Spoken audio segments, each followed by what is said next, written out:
ونصلي ونسلم على سيدنا ومولانا محمد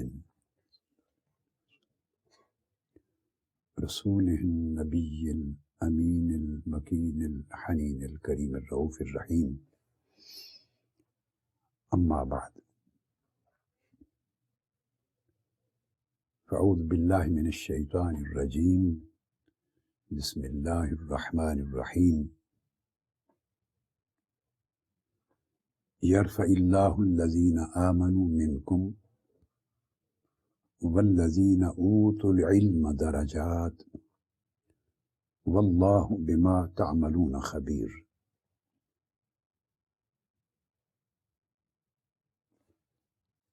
صدق اللہ مولانا العظیم. معزز سامعین و ناظرین، علماء، اساتذہ، طلباء اور طالبات اور جملہ خواتین و حضرات، اللہ رب العزت کا شکر ہے کہ آج ہم اس کی توفیق سے صحیح البخاری کی کتاب العلم کا آغاز کر رہے ہیں. امام بخاری نے کتاب العلم کی ابتدا پہلے باب سے کی ہے، جس کا عنوان باب فضل العلم رکھا ہے، یعنی فضیلت علم پر پہلا باب قائم کیا ہے. اور اس باب کا آغاز قرآن مجید کی سورہ المجادلہ کی آیت نمبر 11 سے کیا ہے، جو میں نے ابھی تلاوت کی. اللہ رب العزت نے ارشاد فرمایا کہ اللہ تعالی ان لوگوں کے درجات بلند فرما دیتا ہے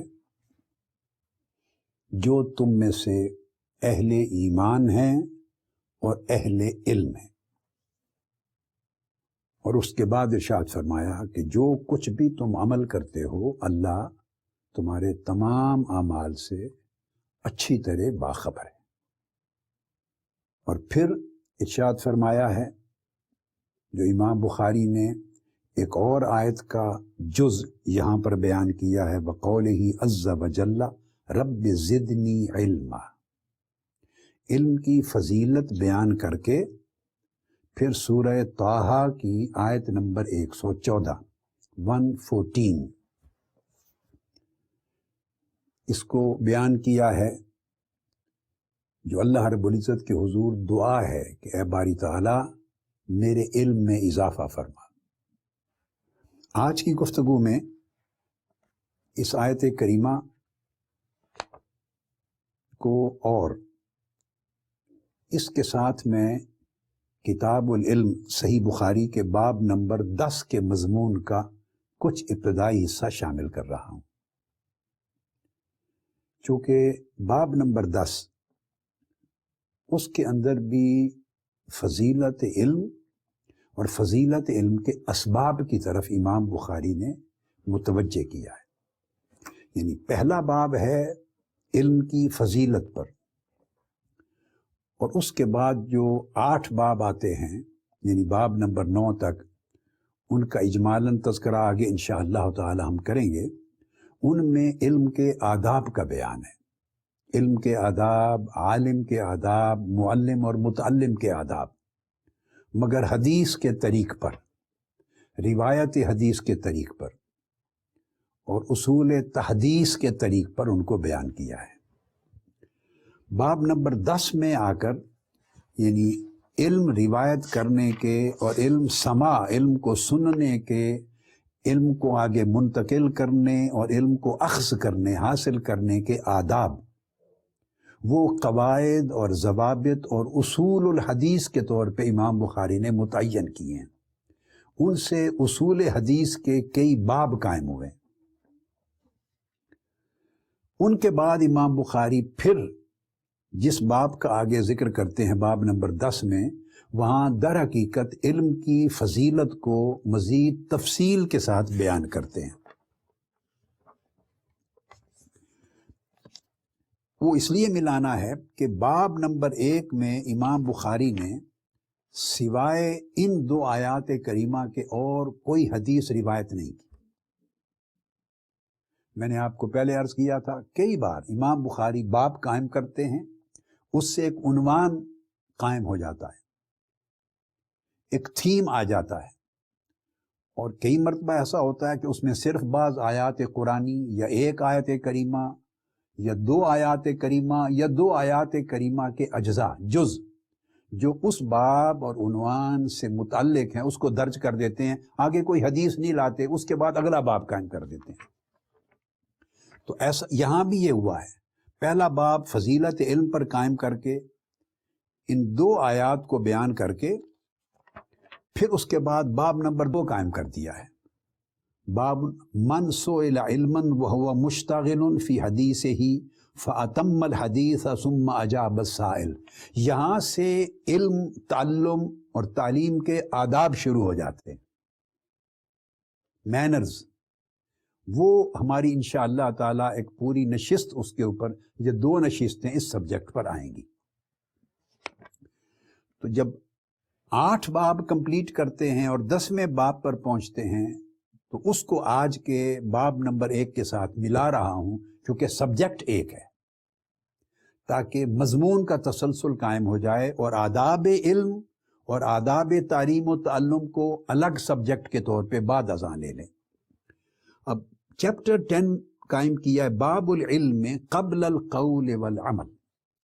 یہاں علم کی فضیلت کو ایک اور انداز کے ساتھ امام بخاری نے اجاگر کیا ہے، اور وہ یہ ہے کہ علم قول سے بھی پہلے لازمی ہے اور عمل سے بھی پہلے لازمی ہے۔ قول سے مراد عقیدہ ہے، عقیدہ توحید و رسالت کا عقیدہ، توحید و رسالت کا اقرار کرنا، توحید و رسالت کی شہادت دینا اپنی زبان سے، قول سے مراد یہ ہے۔ فَعْلَمْ أَنَّهُ لَا إِلَهَ إِلَّا اللَّهُ، یہ آیت کریمہ لائے ہیں یہاں، جان لو، یعنی اس امر کا علم حاصل کر لو کہ اللہ کے سوا کوئی معبود نہیں ہے۔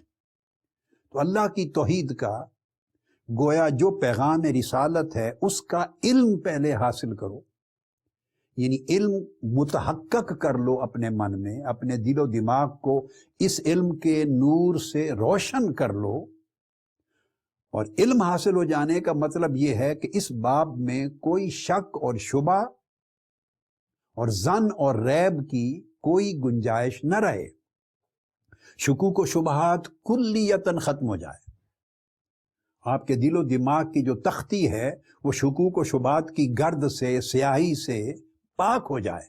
علم کا مطلب یہ ہے کہ وہ جہالت کو بھی دور کرتا ہے، ظن اور گمان کو بھی دور کرتا ہے، شک کو بھی دور کرتا ہے، وہم کو بھی دور کرتا ہے۔ علم مرتبہ یقین ہے، اور اس سے نیچے وہ سارے مرتبے جاننے کے جن میں شک اور شبہ کی گنجائش ہے، ظن و تخمین کی گنجائش ہے، جس کی وجہ سے انسان کی طبیعت میں تردد پیدا ہوتا ہے، شبہات وارد ہوتے ہیں، متزلزل ہوتا ہے آدمی، اور اپس اینڈ ڈاؤنز آتے ہیں اس کے عقیدے میں، ایمان میں، اور وہ اس کے اعمال پہ اثر انداز ہوتے ہیں۔ ان تمام کیفیتوں کو ریموو کر دینا، ختم کر دینا۔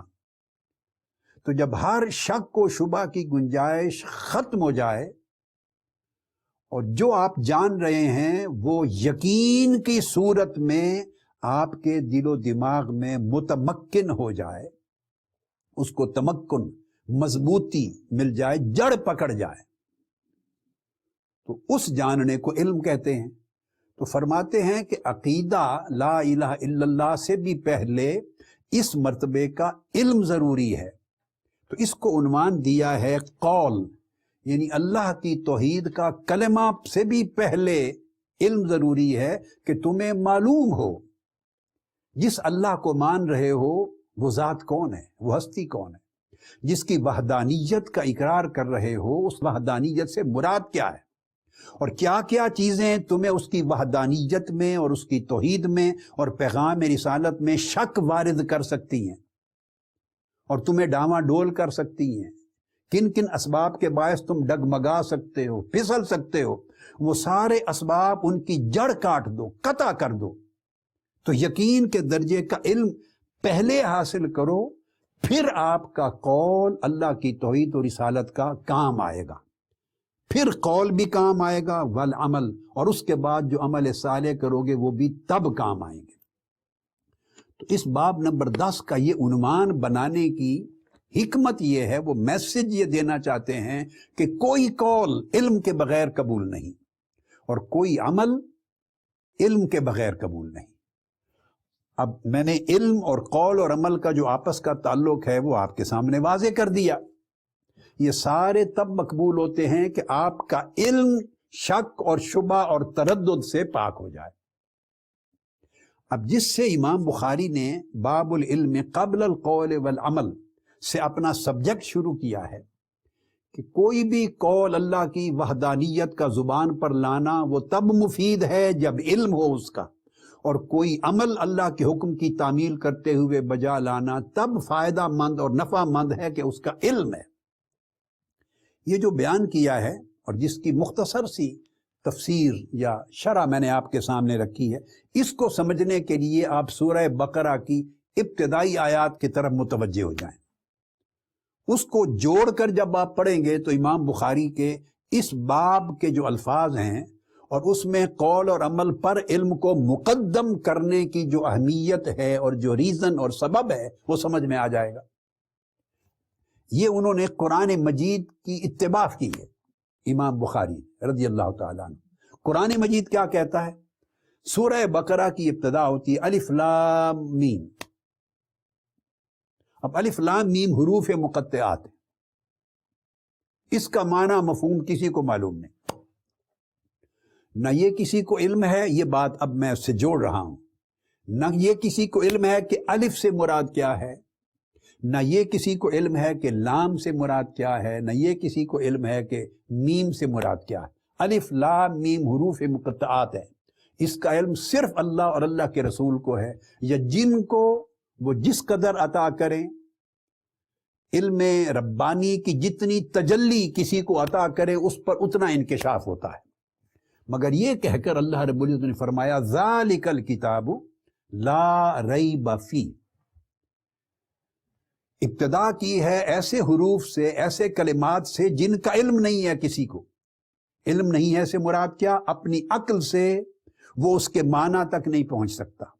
یہی بات آگے امام بخاری کے مضمون کی طرف جو آ رہا ہوں وہ اگلا مضمون اس سے جڑے گا، یعنی اپنے فہم سے، تدبر سے، تفکر سے، تعقل سے جو بھی دستیاب ذرائع علم ہیں، انسان کی عقل جن کو ریسیو کرتی ہے اور پرسیو کرتی ہے، اور انسان کی عقل جن معانی کو سمجھ سکتی ہے، یہ الف لام میم کا علم عقل کی حدود سے ماورا ہے، عقل کی پرواز سے ماورا ہے۔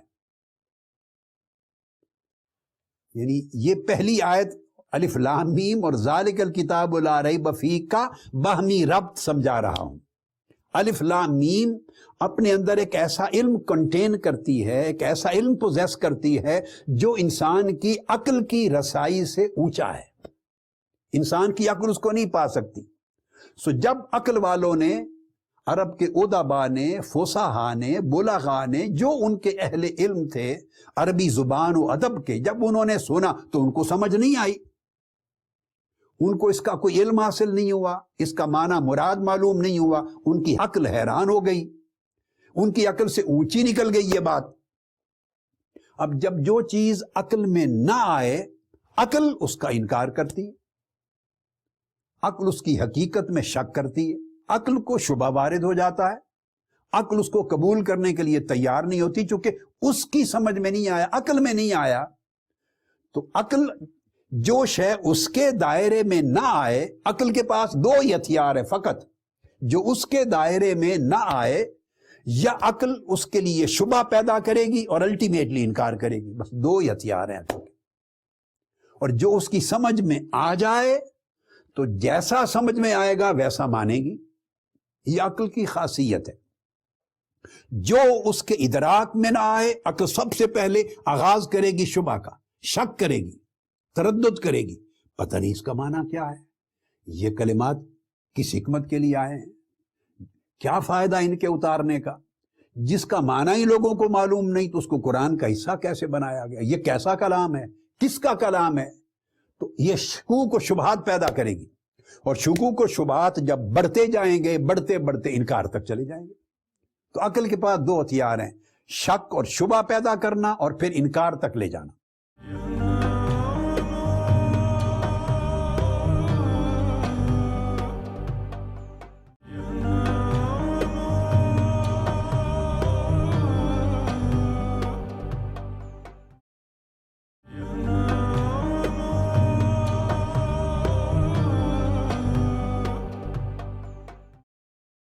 اب الف لام میم چونکہ حروف مقطعات تھے اور ان کا علم اور معرفت عقل انسانی کو نہیں تھا تو یہاں شک وارد ہو سکتا تھا، ڈیفینیٹلی وارد ہونا ہے، اور شک اس کو انکار پر لے جاتا اور انکار کفر ہو گیا.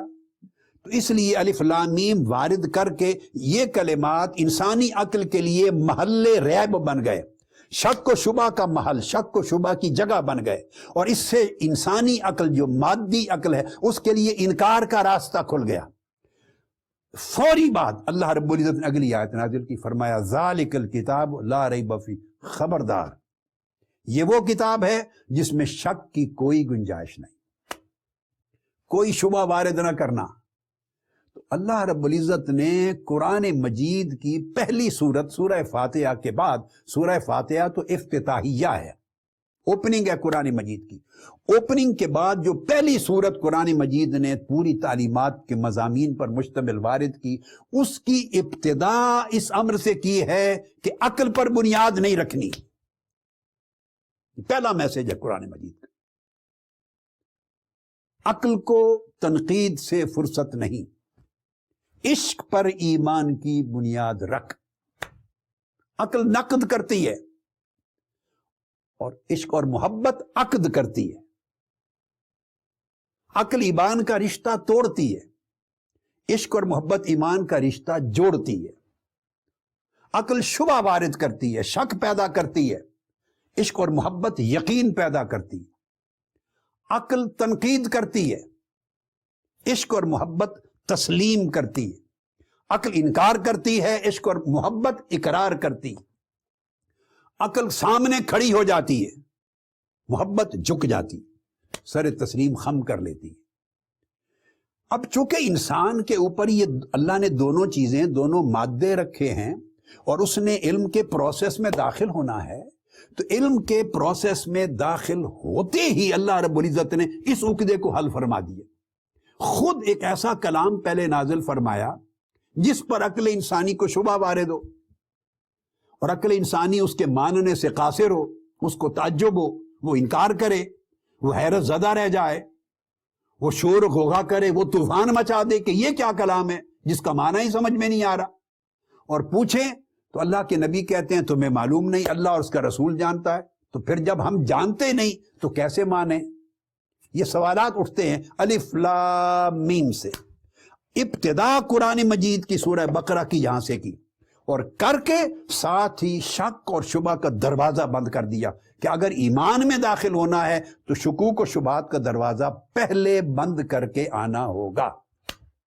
ایسا نہیں ہو سکتا کہ شکوک و شبہات کے اور ظن و تخمین کے اور طعن و تنقید کے دروازے بھی کھلے رہیں، وہاں سے جراثیم تنقید کے، شکوک کے، شبہات کے وہ بھی داخل ہوتے رہیں اور تمہارا ایمان بھی سلامت چلتا رہے. اللہ پاک نے فرمایا یہ نہیں ہو سکتا. یہ ہماری روز مرہ کی زندگی کے لیے اور خاص طور پہ عقل پسندوں اور عقل پرستوں کے لیے اور علم چاہنے والوں کے لیے، یعنی اللہ رب العزت نے قاعدے مقرر فرما دیے. عقل کی نفی نہیں کی مگر اس کو بے لگام نہیں چھوڑا، اس کی حدود اور قیود مقرر کر دی.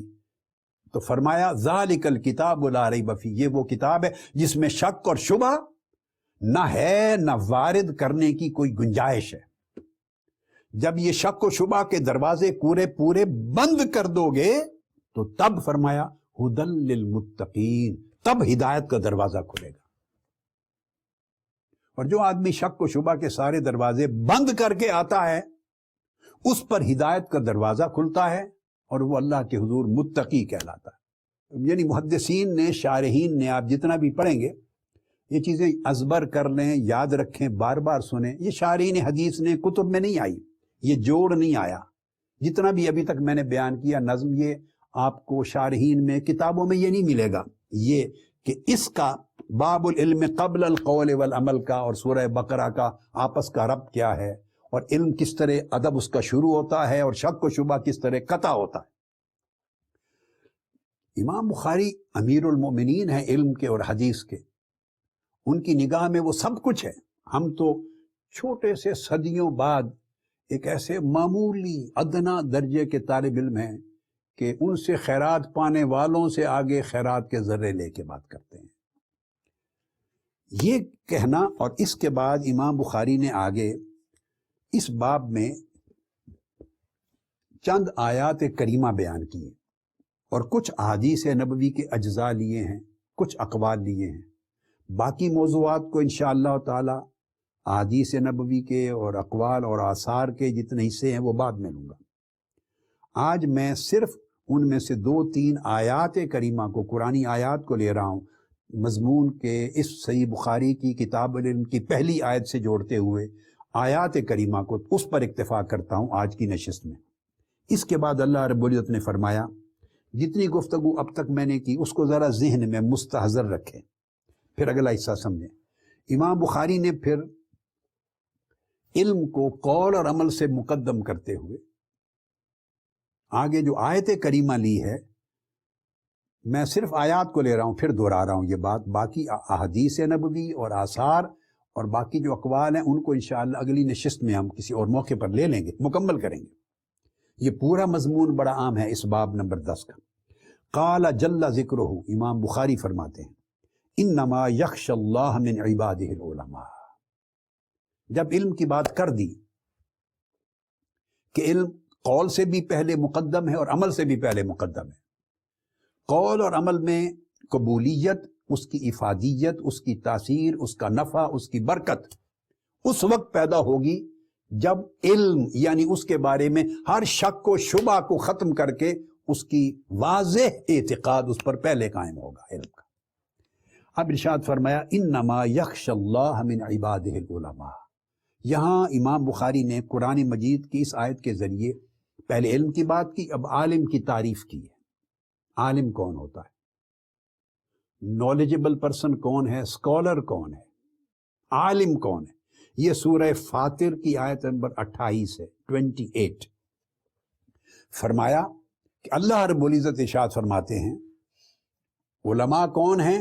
جن کے دلوں میں اللہ کی خشیت ہوتی، اور فرمایا انما، صرف اللہ کے بندوں میں سے جو علماء ہیں وہی صاحبان خشیت ہیں، انہی کے دل میں خشیت ہوتی ہے، اور صاحبان خشیت ہی اللہ کے بندوں میں سے علماء ہیں۔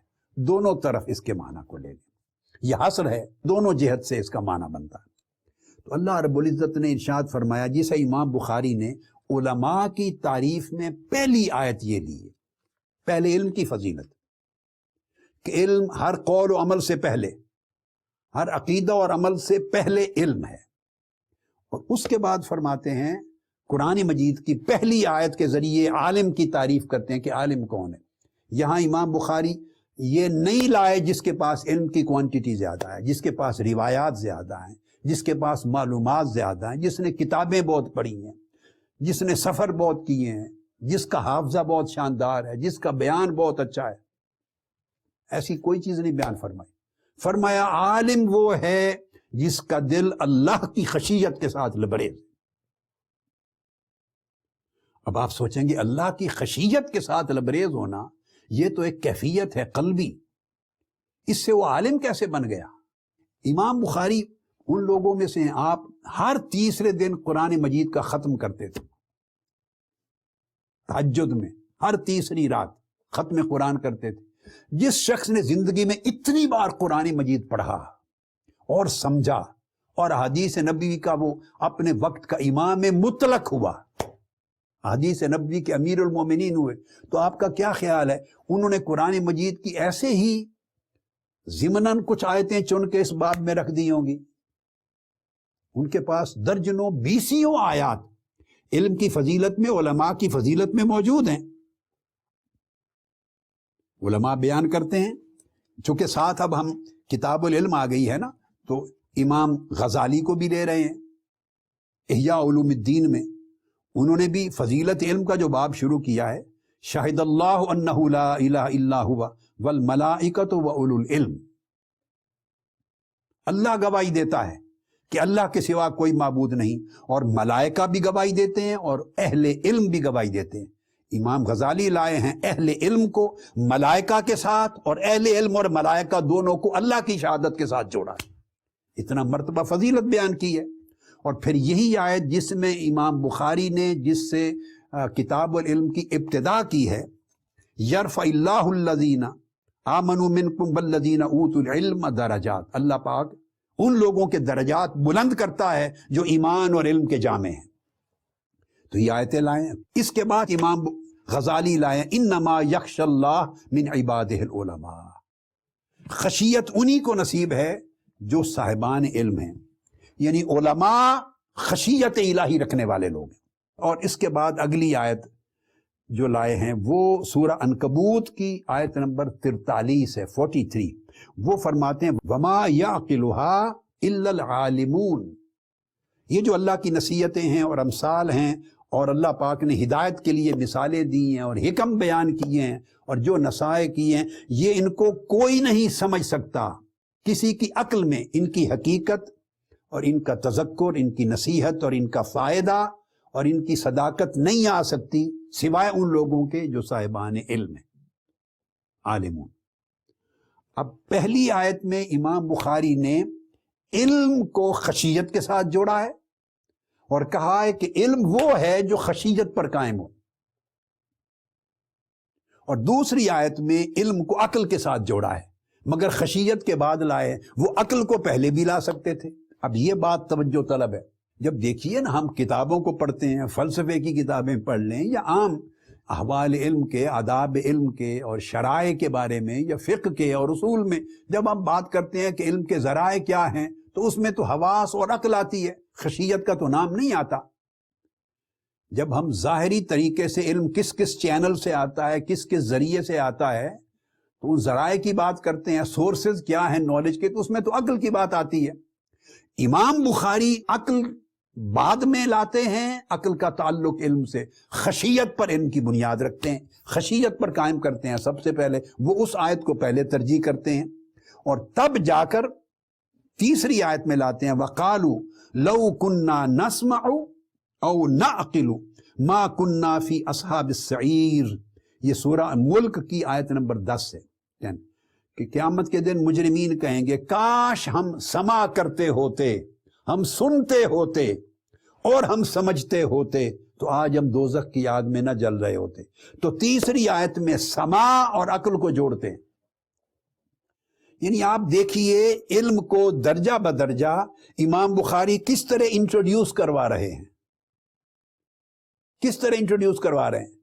امام غزالی نے بھی احیاء علوم الدین میں کتاب العلم میں تمام مراتب بیان کرنے کے بعد آخری باب عقل کا قائم کیا ہے، اور عقل سے پہلے نقل کا باب قائم کیا، یعنی قائم کیا ہے فضل العلم والتعلیم والتعلم، علم کی فضیلت، تعلیم، علم دینے کے آداب، علم حاصل کرنے کے آداب، وشواہدہ من النقل والعقل، اور ان کے دلائل نقل سے یعنی سماع سے، روایت سے، حدیث سے اور عقل سے، اور بعد میں پھر عقل کا مقام یا مرتبہ یا حیثیت، سٹیٹس کیا ہے، آخری باب بنایا ہے۔